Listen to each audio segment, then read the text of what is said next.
Welcome back to my channel. This is my channel from Japan, Kabayan Taurus. This reading is for you. Tingnan natin ang iyong December 28 to January 3. Merry Christmas sa inyong lahat. Merry more Christmas to come. At syempre, happy birthday kay Jesus kasi birthday niya ngayon. Huwag niyo kakalimutan palagi, ha? Sa akin mga subscriber, new subscriber, cross-watcher, at sa mga bagong pasok dyan, welcome kayo sa bahay ni Ate Ai May Taurus. This reading is for you. Maraming salamat din sa nakataba ng puso niyo mga comments at sa mga nagpa-personal reading. Marami pong salamat. Kung gusto niyo na energy niyo lang talaga, ang gusto niyo makuha natin, all the details is in description below. Paki-check na lang. General reading tayo, kunin mo lang ang sayo at itapon ang hindi naman sayo. Maaring vice versa. Energy mo, energy ng person mo, energy ng malapit sa puso mo, nangyayari or mangyayari pala. Use your own intuition, lawakan yung inyong isipan, ano man ang gender mo, ano man ang edad mo. Wala sa baraha ang kapalaran ng tao, nasa inyo pa rin ito. Gawin yung guide yung mga warning sign na pwedeng lumabas para magkaroon din kayo ng idea kung ano mga bagay na kailangan maging alert kayo at maiwasan. Meron tayong Sagittarius, Libra, Leo, Gemini, and Taurus. May mga bagay ka na iniisip na hindi nawala itong katiyakan sa'yo. Medyo naguguluhan ka ata, no? Maaring na handito ka sa sitwasyon na na-anxiety ka o kaya nagkakaroon ng thinking about something problem. Ako nakikita sa iyo. May mga problema, ibig sabihin. Small problem. May mga sitwasyon na nakapagpapahatak sa iyo sa nakaraan. Siguro may mga tension talaga na hindi pa natatapos. Maaring magkakaroon ka ng quarrel, or questioning sa isang babae. Hindi ko alam kung sino yung babae na to. Pwedeng anak mo, kapatid mo, karelasyon mo, kung sino man siya, kasama mo sa trabaho, basta babae. Pwede rin na may mga tao na malapit sa'yo, na matagal na noon pa, na talagang pinagchichismisan ka o pinag-uusapan ka nila. Well, natural naman na sa buhay yan, sa nakita ko dito. May mga chismis, kumbaga, dito sa sitwasyon,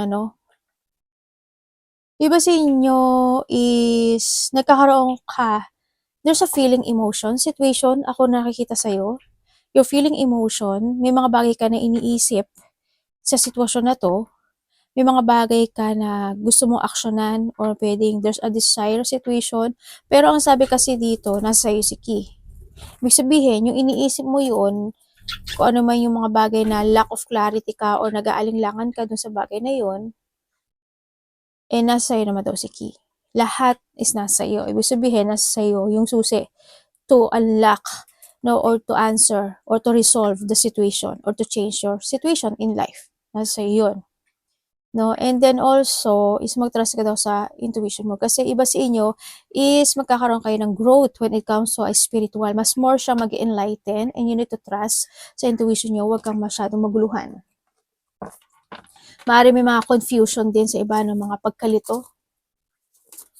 Na may mga doubt or worrying with something. Ganyan. Nagkakaroon kayo ng doubt or worrying. May mga pag-aalinlangan talaga. And then also is, iba dito parang pagkabalisaan. May mga madaldal. Baka meron kayo Marites group. Sa may ganun. O halimbawa meron kang marireceive na chismis, pwedeng dun ka ma-stress, dun ka ma-anxiety, ganyan. O, di ba? Kaya may mga unresolved problem situation into your life. Pwedeng ganun. Pwede ito is related to a family or sa relationship na who's connected sa iyo. Yun ang nakikita ko sa iba sa inyo. Makaka-receive ka daw ng information or communication with someone. Pwedeng sa family or pwede sa isang babae. Or pwede yung information na yun ma-receive mo maling akala or maling chismis or maling information. Pwedeng ganon sa iba sa inyo. Tandaan mo palagi, mag-trust ka sa intuition mo. So nakita ko sa'yo dito kasi the changes and the destiny is in your hand. Kita mo naman, hand, di ba? May mga pa rin naman. Kumbaga, kasi nasa sa'yo na yung luck eh. Hawak mo na. Ang lang dito, paano mo siya aksyonan? Paano mo siya desisyonan? Paano mo siya focusan? Kasi nasa sa'yo lahat ng susi. Nasa iyo yung susi. Pwede rin yung iba sa inyo is mag-ingat pa rin kayo sa susi. Maaaring magkaroon ka ng mga problema related to a susi. Or pwede rin na mawala or ma-misplace, mahulog, or kung ano man yan na susi related, no? Sa iba sa inyo. Tingnan natin yung energy mo. Energy ni Taurus.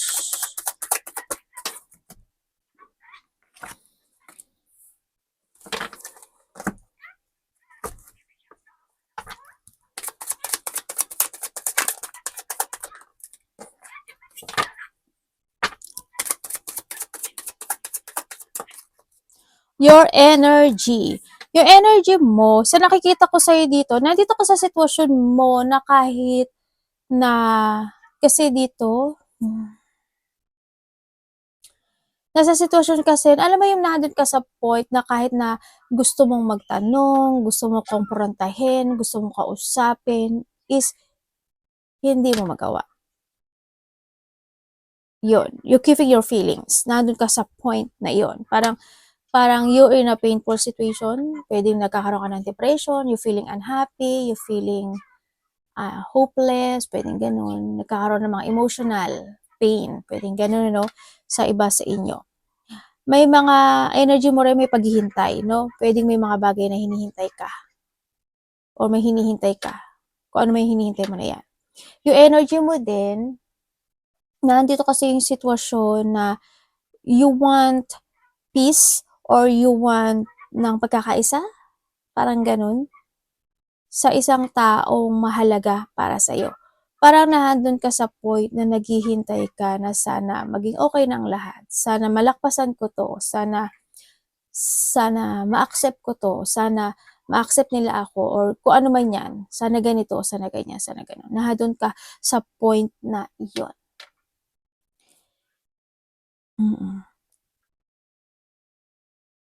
Pwedeng may nagkaroon ng hindi pagkakaunawaan na, no?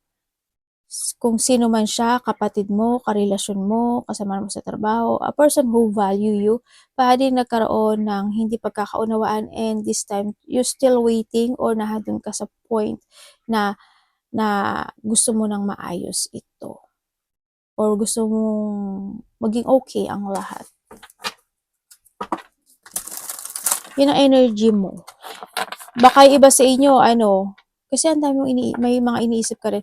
Siguro nandun yung, kasi nga, is holiday, syempre, hindi maiiwasan yung mga pagod, sakit na mga kalamnan, o sakit ng buto, mga buto-buto, mga, kung ano man yan. Yung iba sa inyo, maaaring may sakit kayo, no? Ganyan. Ingat talaga kayo kung may mga sakit kayo sa dugo. Ganyan. Low blood, high blood, kung ano mang dugo, diabetes, ano ba mga ano na dugo, pwedeng ganun. Or if you have may mga, kung ano man yan, you need kasi mo din dito ng self-care, ang sinasabi dito. Ano parating kay, or someone into your life, kanya, baka iba dito pagod lang talaga kayo. Parating kay Taurus.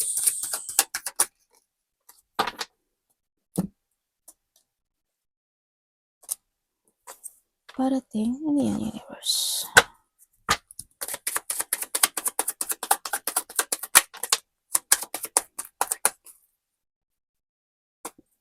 Okay, parating sa iyo. Parating sa iyo, maaari may mga biglaang lakad o biglaang desisyon na pwedeng maganap o mangyari sa inyo. Halimbawa, malayo man yan o malapit, baka may mga biglaan. Magkakaroon ng mga biglaang communication din when related to a family. Pwede rin na iba sa inyo is relationship or kasama sa trabaho. Dito sa sitwasyon, may tatanggihan ka raw. Pwede may kakausap sa'yo pero tatanggi ka. Halimbawa, Taurus, ano naman ganito, ganyan, ganyan. Halimbawa, Taurus, alis tayo. Taurus, sama ka sa amin. Taurus, bilhin natin to. Taurus, ganito. Pero tatanggi ka. Parang, basta may pagtanggi. Parang siguro, wag na lang, ito na lang, pwedeng ganun. May konting ganun ako nakikita sa'yo. And then also, parating sa'yo is, may tao na makipag-usap sa'yo lalaki. Pwedeng itong tao na to, ikaw ako connect or siya, Maaaring itong tao na 'to nagkaroon kayo ng hindi magandang connection nito 'no, 'yan. Puwedeng ikaw ang ko-connect sa kanya, kung lalaki ka baka ko-connect ka dito sa tao lalaki man siya o babae, may tao dito na ko-connect. Maaaring yung tao na connection na ito kasi hindi kayo naging good term nito or may nangyaring in the past na hindi naging maganda, gano'n. Ko-connect ka sa kanya or ikaw siya ang ko-connect sa'yo yun. Magkakaroon ng baka babatiin ka niya, 'di ba, o kaya babatiin mo siya. Kasi nga it's Christmas tapos New Year din, yun. Maybe this person is there's a distance, puwedeng nasa ibang bansa, nasa ibang baryo, nasa probinsya, puwedeng gano'n. Yun. Maybe a part of the family yung iba? Oo, kasi nandito si family, oh. Iba dito ano 'to, 10-10.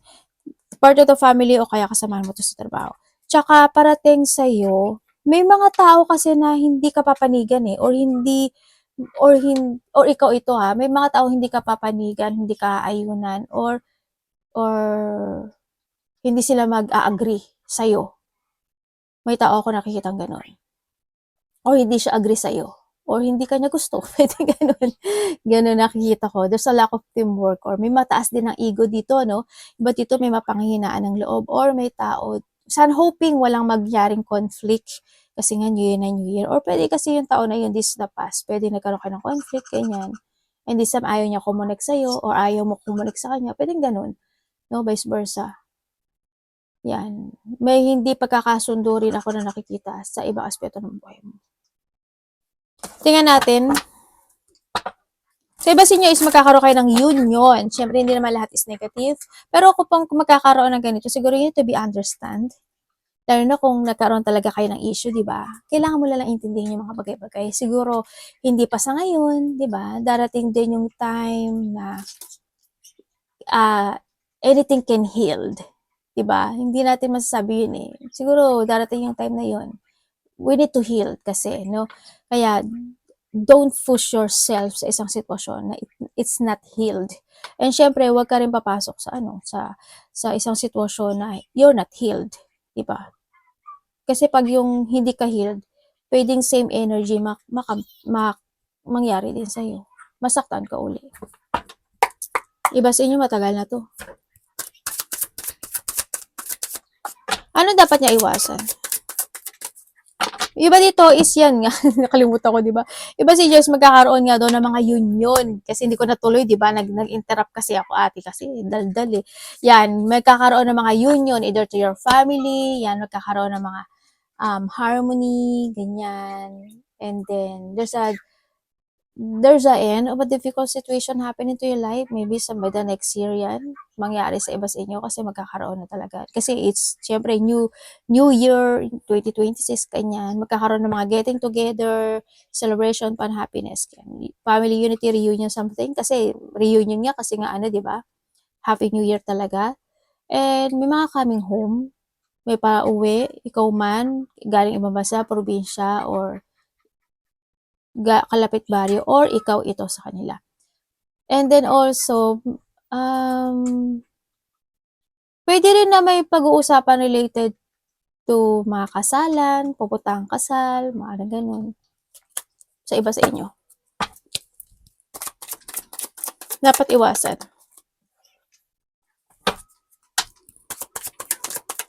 Ba, mukhang happy-happy lang ang life ha. Ang ganda naman ano mo. Okay, dapat mong ay may unfinished business ko mo.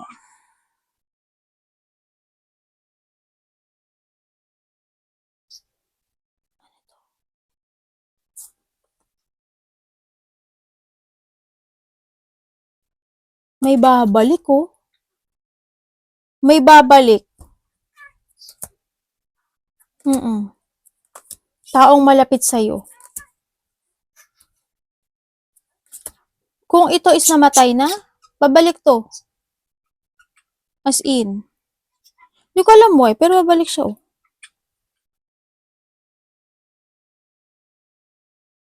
Pwedeng mag-aali-aligid siya to sa inyo. Makiramdam ka. Siguro, kasi nasa isip ka nito. Oo nga 'no, medyo stress 'to, sad, I'm sad, feeling alone, gano'n. Okay, dapat mong iwasan mo siyempre yung lungkot, isa yun ano, yung hindi mo i-enjoy yung life mo, kung nasaan ka man ngayon at kung ano man yung sitwasyon mo. Tandaan niyo life is short, life is short, eh, 'no? 'Yan, iwasan mo kung may mga unfinished business ka at hindi mga na-resolve, finish the unfinished. Ibig sabihin din ano dito, iwasan mo na hindi ka rin mag-focus sa sarili mo dito, 'no? You need to focus to yourself din. Hindi lang puro pamilya or hindi lang yung mga mahal mo sa buhay. Mag-focus ka rin sa sarili mo, 'no? Isipin mo rin yung sarili mo dito. And then also, iwasan mo yung mag-judge or mangmaliit ng tao or yung mga tao na judgmental or mga mapangmaliit, ganyan. Iwasan mo yung kung may mga self-doubt ka, ganyan, wag mong iwasan mo yun. Kung may mga bagay ka na gustong ma-achieve, go ka lang.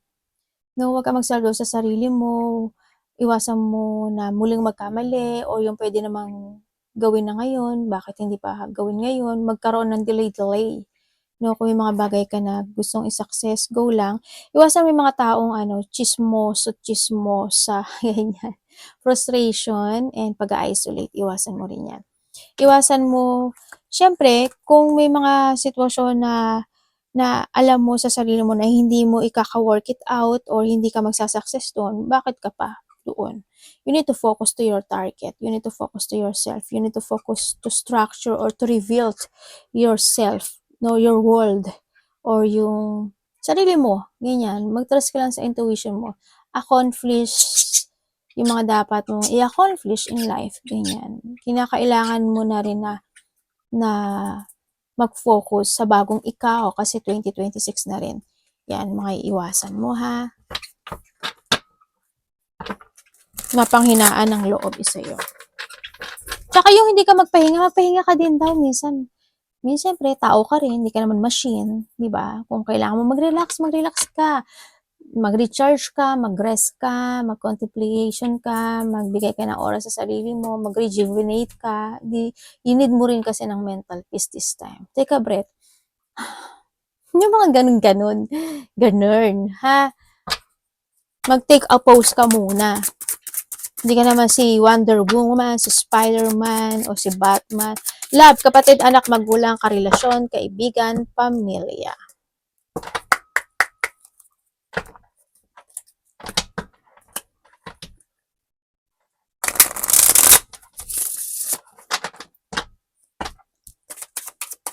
Yung iba sa inyo, ano na talaga, lumalabo na talaga yung mata. Matagal na kayo may problema sa mata. Okay, when it comes sa love, kung kayo is single, ay, may paghihiwalay nga. 3 years ka nang hiwalay? Or nagkaroon ka ng breakup within the 3 days, 3 weeks, 3 months? Or magkakaroon pa lang? Huwag naman sana, no? Sa iba naman sa inyo is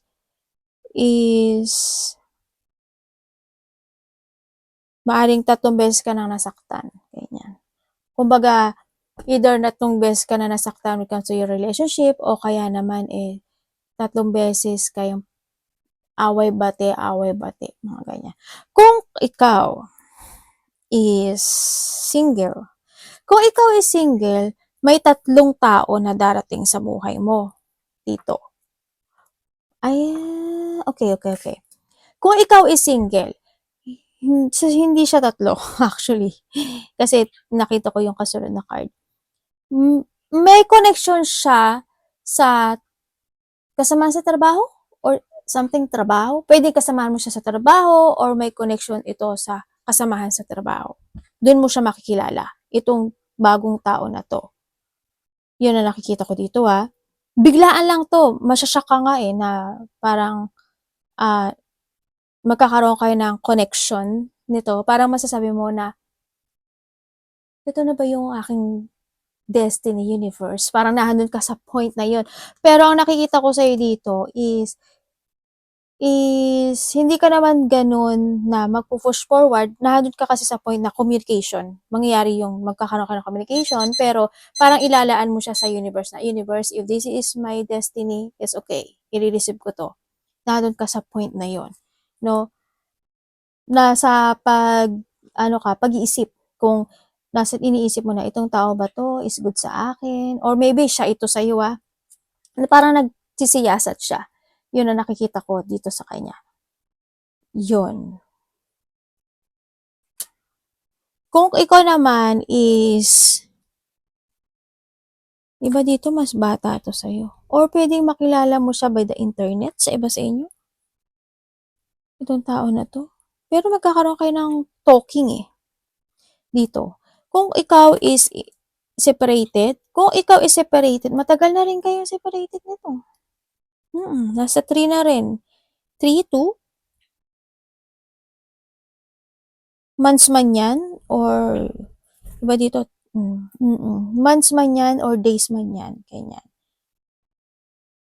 Kasi 3 nakikita ko dito 8, 9, well, kung 6, kung ilang years man o months man yan, good luck. Sabi ganun no?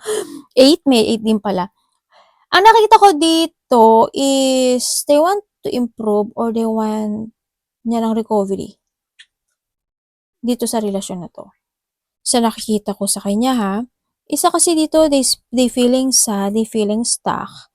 Pero sabi niya kasi dito is mahalaga sa kanya itong relasyon na ito. Hindi daw niya inasahan na magkakaroon o mangyayari yung pagwasak ng relasyon na ito, sabi niya dito. Hindi daw niya inasahan. Ang nakita niya lang kasi dito, ang sinasabi niya kasi, biglaan lang din daw to na nagkaroon siya ng attraction with someone. Talaga. Parang hindi naman nag-uusap kayo Sabi niya dito anong mangyayari ate? Ko-connect ba siya sa akin? Well, naiisip ka niya.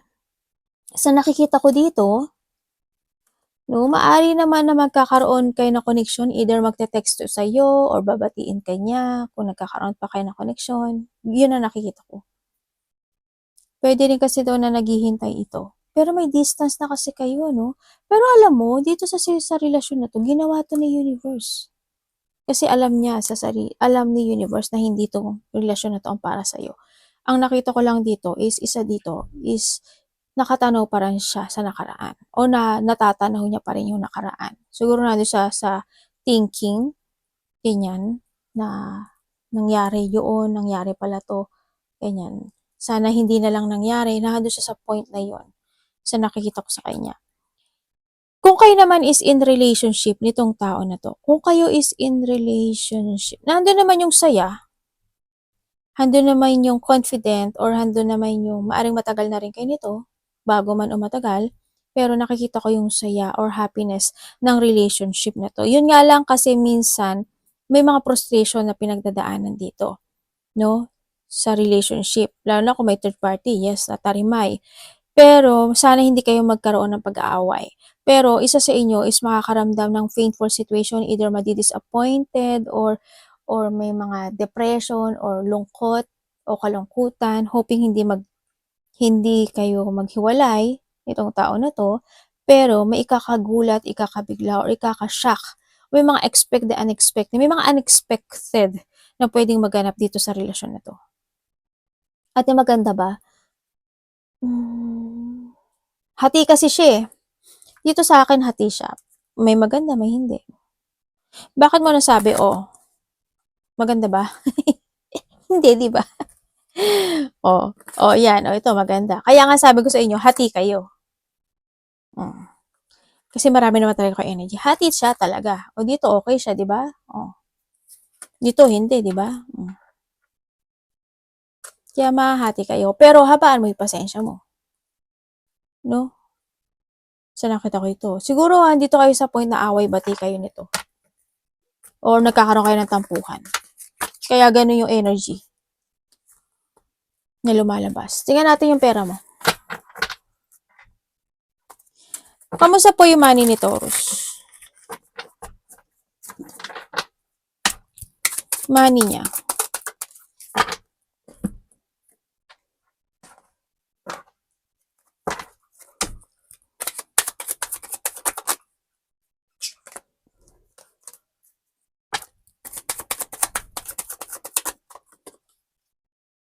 Okay, when it comes to your money, you try to make it balance naman yung money mo. Maaaring may hinihintay ka rin pagdating sa money na gusto mong ma-receive, ano, dito sa sitwasyon.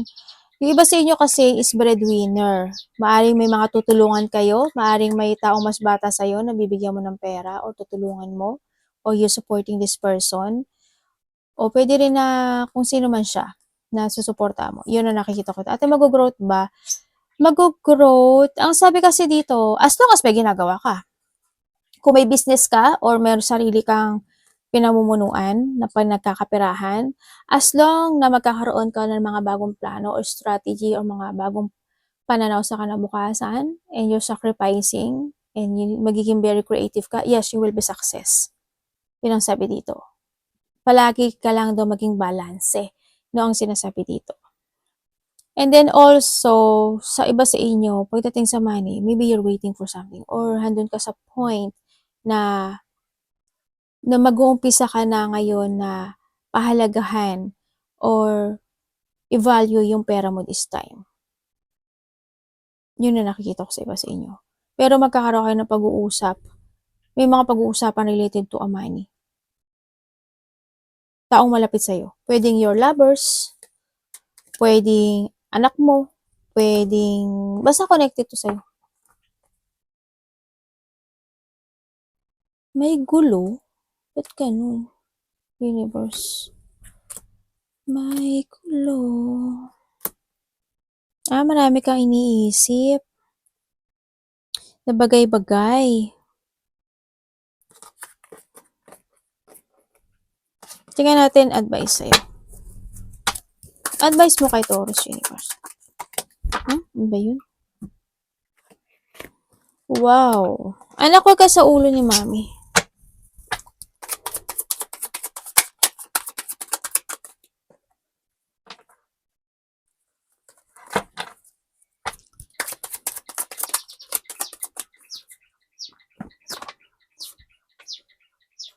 Oh, yung iba sa inyo.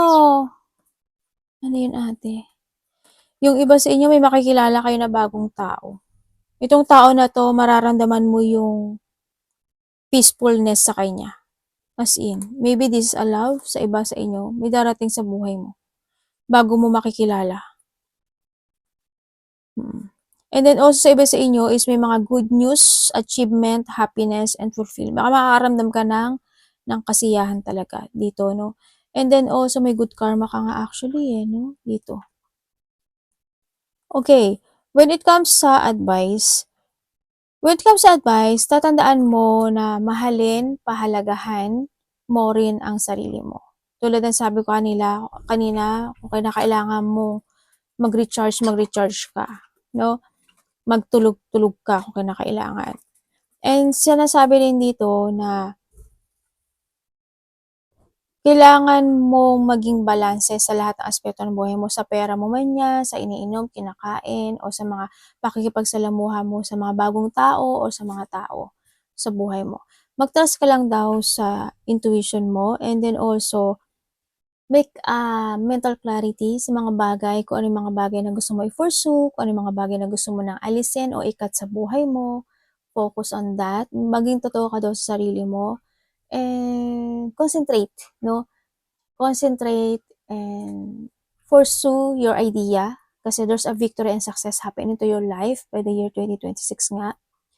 Yan, ang nakikita ko rin sa iyo is start a new beginning in life and you need to see the fact ng lahat ng aspeto ng buhay, no? May mga bagay na kailangan mo talagang maintindihan, kailangan mo tingnan, maigi, siyasatin, alamin kung ano ba talaga ang katotohanan or tama ba, mali ba, anong advantage and disadvantage nitong sitwasyon. Iba sa inyo is tataha kayo ng bagong journey sa buhay nyo.